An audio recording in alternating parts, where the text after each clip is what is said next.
আসসালামু আলাইকুম শিক্ষার্থী, আজকে আমরা দেখব ক্যালকুলেটর হ্যাক্স এনজিমাইন্ডের পার্ট 2। পার্ট 1টা কিন্তু আমি অলরেডি আপলোড করে দিয়েছি। তো পার্ট 1-এর 2টা ভিডিও দেখো। আমি ল্যাপটপের মাধ্যমে যে ভিডিওটা আপলোড করছি সেটা কিন্তু এই ক্যালকুলেটরের জন্য, যেখানে 991EX। তবে এই ক্যালকুলেটরটা সবার কাছে নেই এবং এসএসসি পরীক্ষার ক্ষেত্রে এই ক্যালকুলেটরটা অ্যালাউ নাও করতে পারে কিছু কিছু কেন্দ্রে। তো সবার কাছে যেহেতু এই ক্যালকুলেটর আছে, তো আমরা এই ক্যালকুলেটরের মাধ্যমে সমাধান করব। তো এই ক্যালকুলেটরে কীভাবে আমরা ক্লিয়ার করব মোডটা আমি আগেও দেখিয়েছি। এটা চাপ দিয়ে মোড 3 ক্লিয়ার অল 3 চাপ দিলে দেখো রিসেট অল হয়ে যাবে। তো দেখছো ক্যালকুলেটরটা একদম কিন্তু এখন রিসেট হয়ে গেল। এখন আমাদের যেহেতু এই ক্যালকুলেটর দিয়ে কাজ করতে হবে, তো যখন দুইটার ইকুয়েশন থাকে, অনেক এমসিকিউতে দেখা যায় যে আমার হাতে সময় থাকে না, এটা অপনয়ন করা লাগবে, প্রতিস্থাপন করা লাগবে। তো এই দুইটা এমসিকিউ কীভাবে একদম 2 সেকেন্ডের মধ্যে সমাধান করা যাবে, আজকের ভিডিওতে আমরা সেটা সমাধান করব। দেখো প্রথমে কাজ হচ্ছে আমাদের মোডে যেতে হবে। মোডে যাওয়ার পরে এটা যেহেতু ইকুয়েশন সমাধান, তো আমাদের ইকুয়েশন খুঁজতে হবে কোথায় আছে। দেখো এখানে ইকুয়েশন ম্যাট্রিক্স ভেক্টর ইকুয়েশন 1 নম্বরে আছে, তো আমাদের তাই 1-এ প্রেস করতে হবে। 1-এ প্রেস করলে দেখো আমাদের এখানে আননোন কয়টা আছে, এক্স আর ওয়াই দুইটা আননোন না, তো আমাদের দুইটা আননোনের জন্য 2 প্রেস করতে হবে।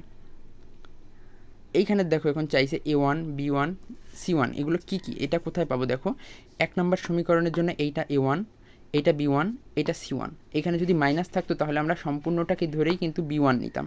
এখানে প্লাস আছে তাই আমরা সবগুলো প্লাসগুলোই নিয়েছি।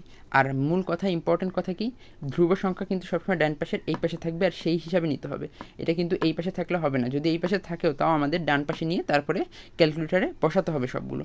তো এইগুলোর ক্ষেত্রেও সেম, A1 হচ্ছে এক্সের সহগ, A2 হচ্ছে এক্সের সহগ, B2 হচ্ছে ওয়াইয়ের সহগ, আর C2 হচ্ছে ধ্রুবক সংখ্যা 2 নম্বর সমীকরণের। তো এই প্রত্যেকটা মান এখানে লেখা আছে, আমরা জাস্ট এখন ক্যালকুলেটারে আপডেট দিব। প্রথমে A1 এর মান 2, B1 এর মান 3, আর C1 এর মান কত 13। দেখো প্রত্যেকটা ক্যালকুলেটার আপডেট দিয়ে ইকুয়ালস প্রেস করতে হবে, হয়ে গেল। এবার A2 এর ক্ষেত্রে A2 এর মান হচ্ছে 3, B2 এর মান 1 এবং C2 এর মান 10।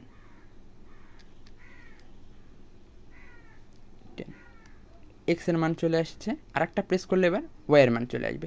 দেখছো এত বড় ইকুয়েশন সমাধান করতে আমাদের 2 সেকেন্ডের সময় লাগেনি। এখন এই দুইটা এমসিকিউতে কারেক্ট করে দিলেই হবে। এটা কিন্তু পার্ট 2, পার্ট 1-এ আমি দেখাইছি কীভাবে তোমরা কিলোমিটার পার আওয়ার থেকে মিটার পার সেকেন্ডে যাবা, এবং ক্যালকুলেটারে যত কঠিন কঠিন সংখ্যা আছে যেগুলো আমাদের মনে থাকে না, যেমন মহাকর্ষীয় ধ্রুবকের মান, এগুলো তোমরা ক্যালকুলেটারে আপডেট করে নিয়ে যেতে পারবা। তো আজকের ভিডিও এই পর্যন্তই, ওই ভিডিওগুলো দেখে আসো, এবং আমি এই ক্যালকুলেটার হ্যাক্সের আরও অনেকগুলো সিরিজ আনবো। তো সেই পর্যন্ত সাথে থাকতে চাইলে অবশ্যই এই চ্যানেলটা সাবস্ক্রাইব করে রাখতে হবে। ধন্যবাদ সবাইকে।